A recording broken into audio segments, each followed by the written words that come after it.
Hey everyone, Noir here. Let's get into today's Reddit story. My girlfriend looked at me and said, "We were never exclusive. You just assumed we were while I was paying half the bills and living my own life. I never promised you the future you imagined." I nodded, replied, "Got it," packed my things without making a scene, and moved out. I let her think she had all the control. 1 week later, her cousin told me the one secret she'd been hiding from everyone.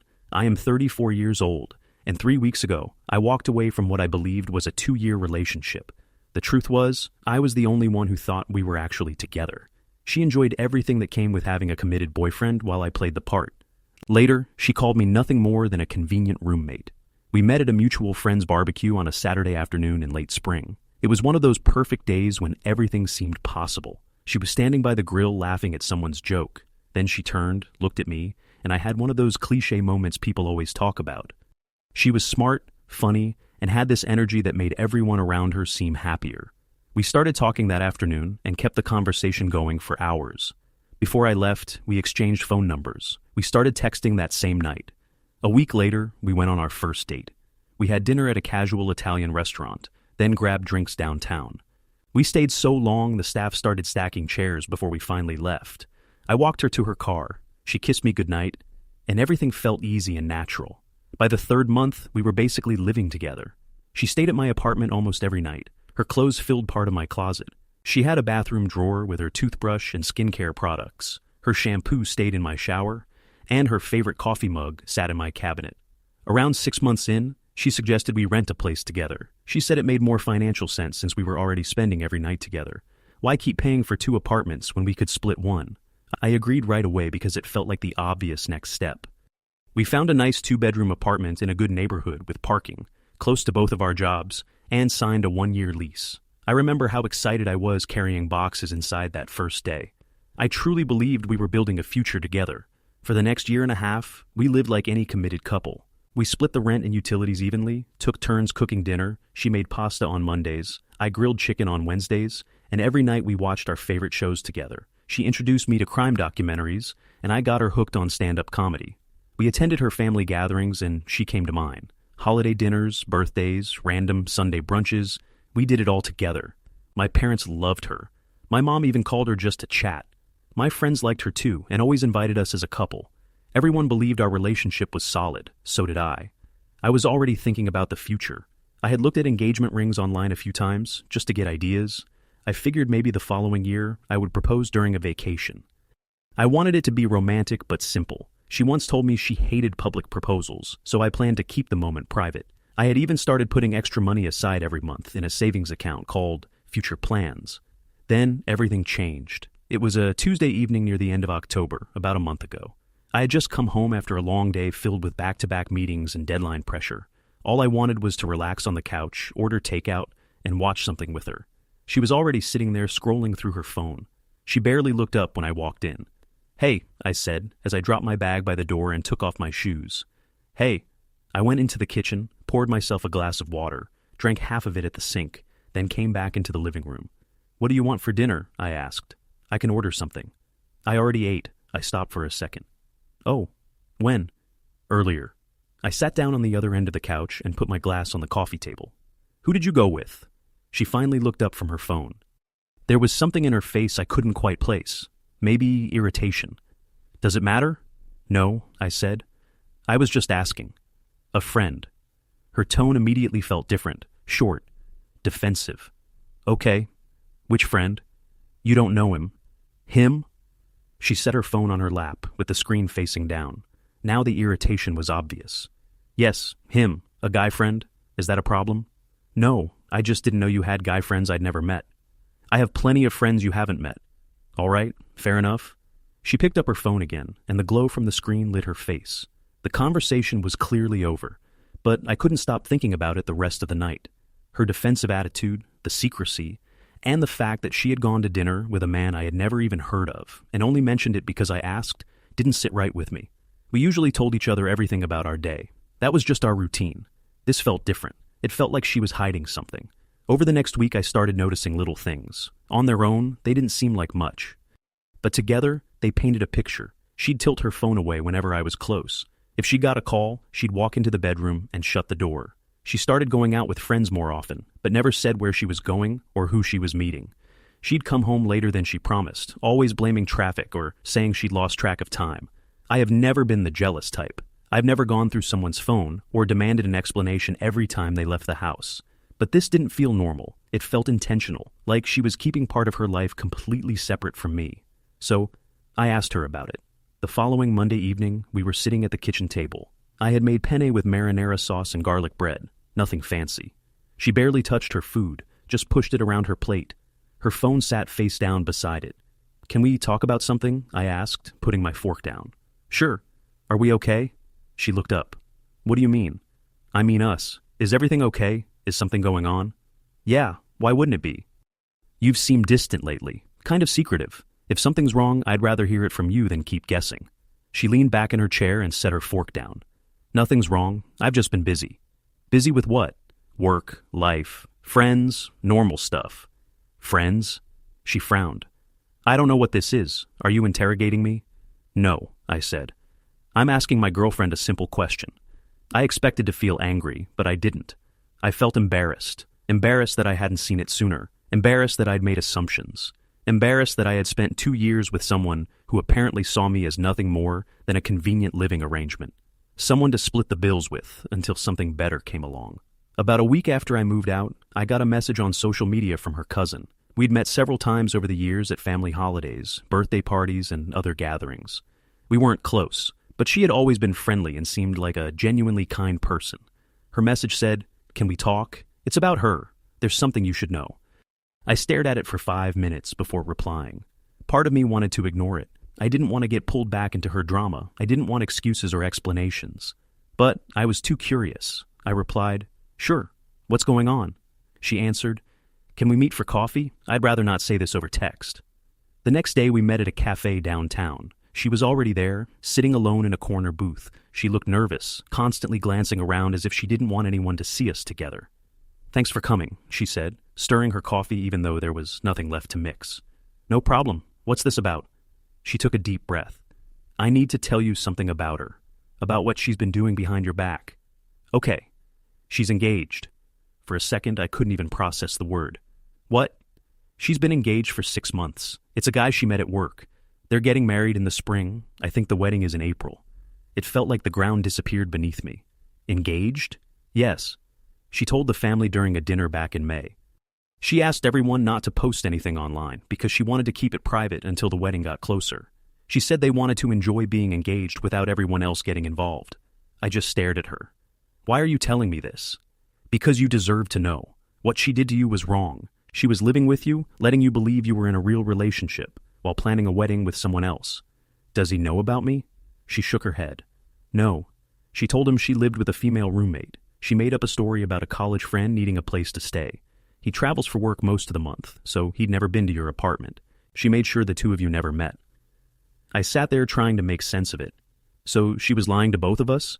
"Yeah, she's been keeping both relationships going for more than a year, maybe longer. He works out of state about 3 weeks every month, so she spent time with you while he was gone. When he came back, she'd make excuses to you." "How did nobody tell me? Her whole family knew?" "We thought you already knew. Honestly, we assumed maybe you had broken up but stayed roommates to save money.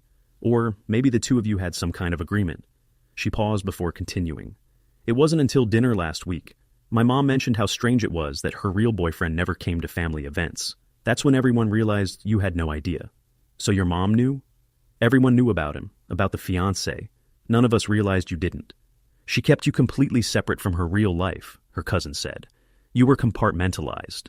I felt sick, not just emotionally, physically sick. "Why would she do that?" She hesitated before answering.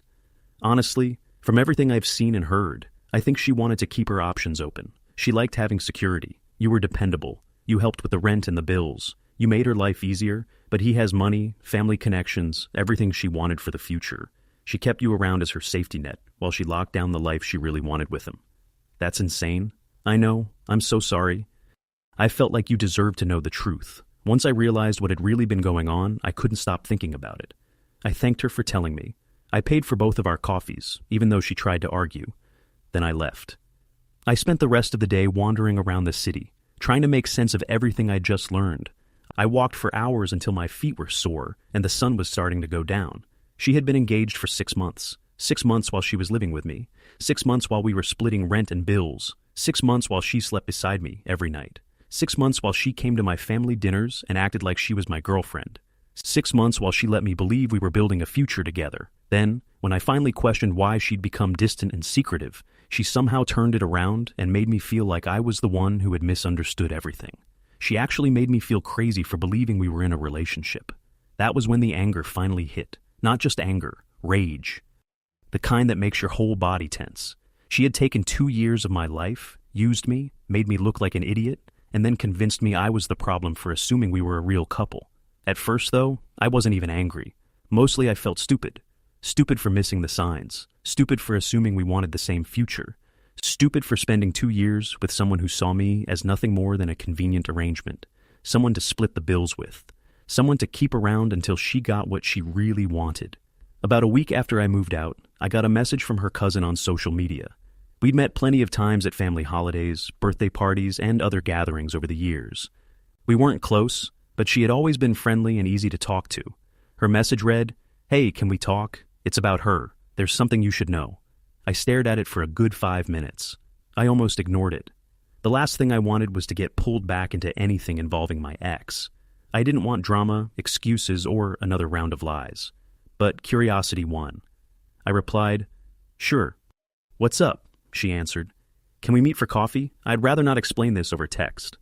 We met the following day at a cafe downtown. She was already waiting when I got there, sitting in a corner booth. She looked nervous, constantly glancing around as if she was afraid someone might see us together. "Thanks for meeting me," she said, absent-mindedly stirring her coffee even though there was nothing left to stir. It looked like she just needed something to do with her hands. "No problem," I said. "What's going on?" She took a deep breath. "I need to tell you something about her. About what she's been doing behind your back." "Okay." "She's engaged."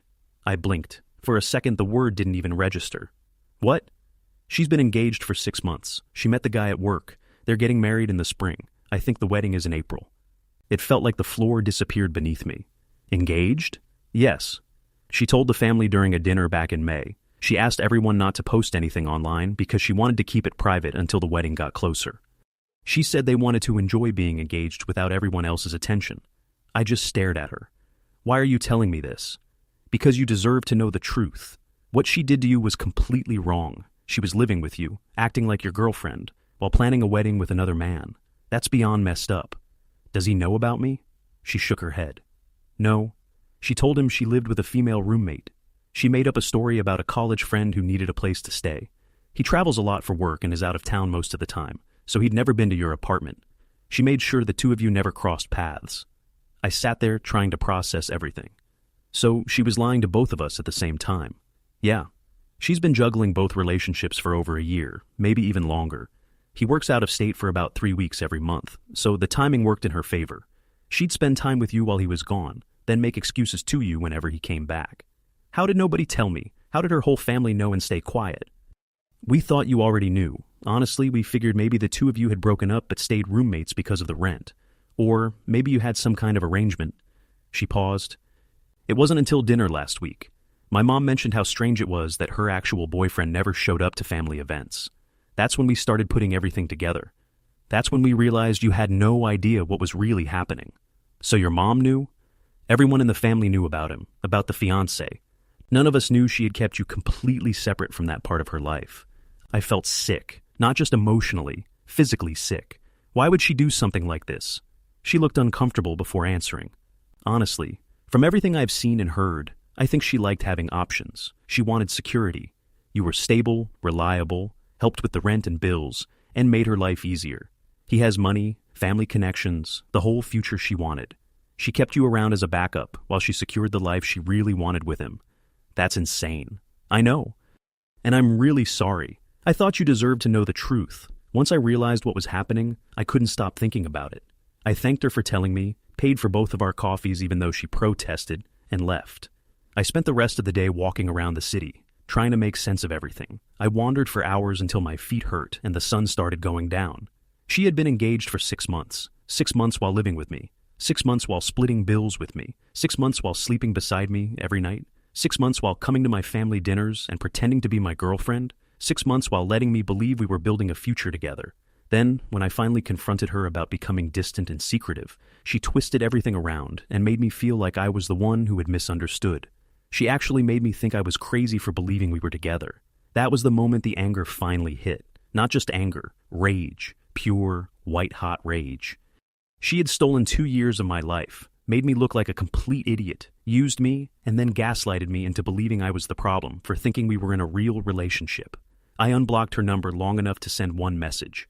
I know about the engagement. I know about him. I know you've been lying to both of us for over a year. I hope he finds out exactly who you really are before he makes the mistake of marrying you. She replied almost immediately. Who told you? Does it matter? Yes, it matters. Who was it? Someone who actually cares about honesty. It's not what you think. Really?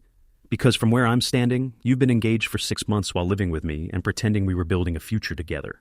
Am I wrong? She never answered. I sent one last message. That's what I thought. You have nothing to say because there's no explanation that makes any of this okay. Then I blocked her number again. This time, it was permanent. The following week turned into complete chaos. After getting my message, she panicked. She started calling her cousin and other relatives, trying to figure out who had told me. She was desperate to control the damage. Her cousin refused to back down. She told the rest of the family exactly what had happened. Soon after, her fiancé found out. I still don't know exactly how. Maybe a mutual friend told him. Maybe someone in her family did. Maybe she confessed because she thought she could get ahead of the story. Either way, he learned that she'd been living with another man for 2 years. He ended the engagement immediately. Her family was devastated. Her mother called me herself. She apologized over and over and said she had no idea I had been led on like that. She told me that if she'd known the truth, she would have stepped in right away. I told her none of it was her fault. She'd been lied to just like I had, just like her fiancé had, just like everyone else. My ex tried several more times to reach me through mutual friends. She sent messages saying she was sorry, that she'd made terrible mistakes, and that she wanted a chance to explain. She claimed everything had gotten complicated and had spiraled out of control. I ignored every single message. 2 weeks ago, I heard she'd moved back in with her parents. She couldn't afford the apartment on her own without someone helping pay the bills. She lost her fiancé because he wanted nothing to do with someone who had been living a double life for more than a year. She also lost most of her friends once everyone found out what she'd done. News like that spreads fast. A few mutual friends have asked whether I feel sorry for her. Some wondered if I regretted telling the truth or thought I should have just walked away without saying anything. I don't, not even a little. She made every decision herself. She lied. She manipulated 2 people. She used both of us for her own benefit. She thought she could have everything. A stable home with me and a wealthy fiancé waiting for her future. She believed she could keep both lives going forever. She was wrong. As for me, I'm doing well now. Honestly, I'm doing better than I expected. I rented a small studio apartment. It isn't fancy, but it's mine. I started going back to the gym, something I'd stopped doing after we moved in together. I reconnected with friends I'd drifted away from because I'd been so focused on building a future with her. Now, I actually say yes when people invite me out. The biggest lesson I learned is this. Sometimes assumptions are perfectly reasonable. When someone lives with you, shares your bed, pays bills with you, spends holidays with your family, becomes part of your life, and acts like your partner every single day, it's not unreasonable to believe you're in a relationship. What's unreasonable is letting someone believe that for 2 years while secretly planning a completely different future with someone else. She told me we were never exclusive. She said I had simply assumed. On one point, she was right. I did make an assumption. I assumed she was a decent person. That turned out to be my only real mistake.